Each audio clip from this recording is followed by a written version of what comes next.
Mengusung calon tentu saja menjadi hak prerogatif dari partai politik. Dan ketika Gibran diusung PDIP dalam Pilkada Solo 2020 mendatang tentu saja menjadi hak dari partai. Tapi dengan banyaknya dukungan sehingga banyak yang memprediksikan bahwa apabila Gibran kemudian dengan banyak dukungan bisa jadi bahwa Pilkada Solo hanya satu calon atau Gibran melawan kota kosong. Sehatkah demokrasi kita? Apalagi Gibran merupakan putra presiden, masyarakat mengkritik bagaimana dengan melanggengkan politik dinasti. Itu saya akan bahas malam hari ini. Langsung saja sudah tersambung via sambungan Zoom dengan Bang Kodari. Selamat malam Bang Kodari. Selamat malam. Ya Bang Kodari, ya kita tahu bahwa ini sudah santer lah di beberapa waktu sebelumnya. Pada akhirnya ya gol juga sudah diusung oleh PDIP. Tapi sekarang kan mulai banyak kritik-kritik yang bermunculan karena partai juga ramai-ramai memberikan dukungan sehingga tidak ada partai yang kemudian berani mengusung calon lain. Abang melihatnya seperti apa? Memang situasi di Solo ini agak khusus ya, karena di situ PDI Perjuangan amat sangat dominan. Bayangkan dari 45 kursi, 30-nya dikuasai oleh PDI Perjuangan. Sehingga praktis sisa 15 kursi saja.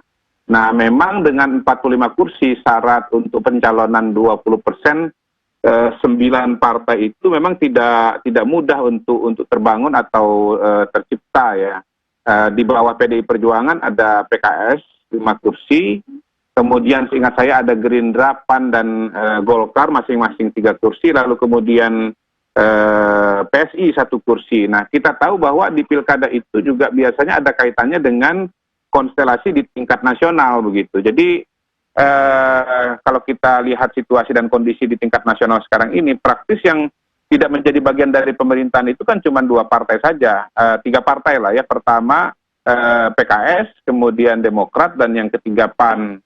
Secara opini, secara suara, ya boleh dibilang PAN sekarang ini sebetulnya cenderung lebih kepada Pak Jokowi. Jadi praktis kalau kita lihat di Solo, maka hanya ada PKS saja yang notabene bukan merupakan bagian dari pemerintahan di tingkat pusat. Dan ingat sekali lagi PKS cuma 5 kursi, dan itu sulit karena Golkar dengan 3 kursi, lalu Gerindra 3 kursi, itu sudah jelas bagian dari koalisi nasional begitu. Nah PAN sendiri dengan kemenangan Pak Zulkifli Hasan kita tahu kecenderungannya kepada Pak Jokowi. Jadi memang konstelasi yang unik di Solo itu membuat calon itu cenderung melahirkan calon tunggal, walaupun belum tentu juga, karena sebetulnya saya ada mendengar kalau tidak salah ada namanya Pak Subagio itu sedang melakukan proses-proses pengumpulan syarat-syarat untuk bisa mengajukan pencalonan secara independen begitu.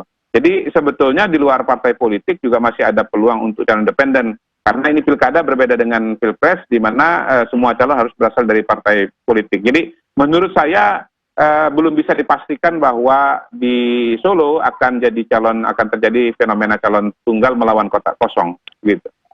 Bang Kodari, karena saya saat ini akan banyak berbincang dengan Pak Ahmad Purnomo yang merupakan Wakil Wali Kota Solo, bahkan juga bakal calon Wali Kota Solo. Meskipun dia katakan sudah fix atau juga sudah resmi mundur.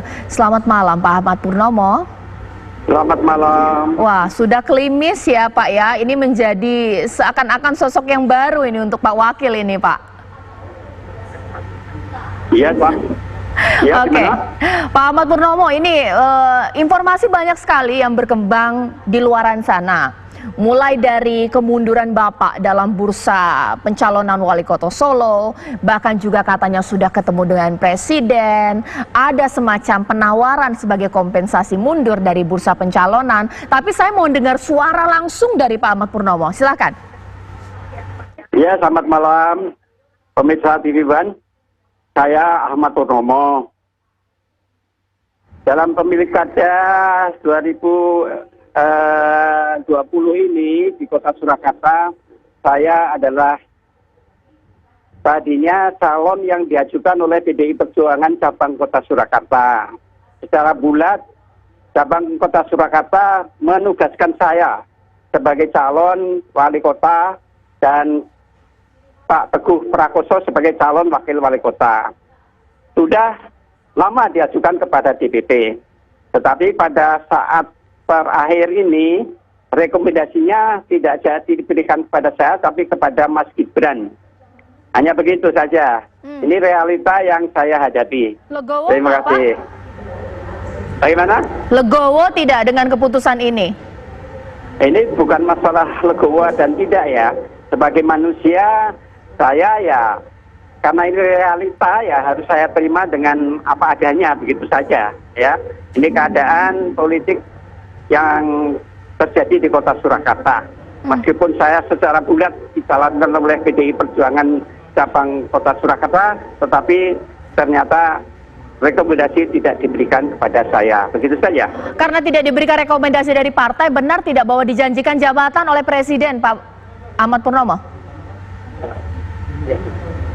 Maaf, bagaimana ya? Benar tidak bahwa ada jabatan yang akan diberikan kepada Bapak karena memang tidak mendapat rekomendasi dari partai? Jabatan tidak yang diberikan benar. oleh Presiden? Tidak benar sama sekali. Itu wartawan terbalik ya yang memberitakan. Karena pertanyaannya dari wartawan itu, seandainya Bapak ditawari jabatan oleh Presiden bagaimana? Saya mengatakan dengan jelas, saya tidak bersedia kalau memang ditawari. Jadi itu pertanyaan dari wartawan, bukan dari Presiden gitu. Oke. Lantas Ya. ketemu Presiden itu ngomongin apa sih, Pak Wakil? Nah, itu kan begini, hari Rabu malam kemarin, saya ditelepon staf ajudan dari Presiden, supaya hari Kamis jam 11.30 kalau bisa bertemu dengan Presiden di istana gitu. Saya siap, saya bersedia.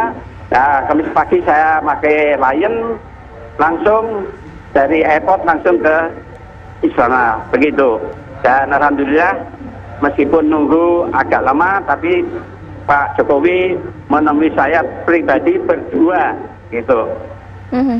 Oke, nah Pak, ini kan banyak yang kemudian mengatakan bahwa Pak Ahmad Purnomo ini 2 kali ketika bertemu dengan Jokowi dan keluarganya, tapi 2 kali kemudian ibaratnya tidak beruntung ini Pak. Ini bagaimana kemudian Bapak menjawabnya? Apalagi kemudian informasi berkembang ini akan hengkang kemudian dari dunia perpolitikan, tapi ada yang bilang juga ini maju dari partai lain. Nah, sesaat lagi di Apa Kabar Indonesia Malam.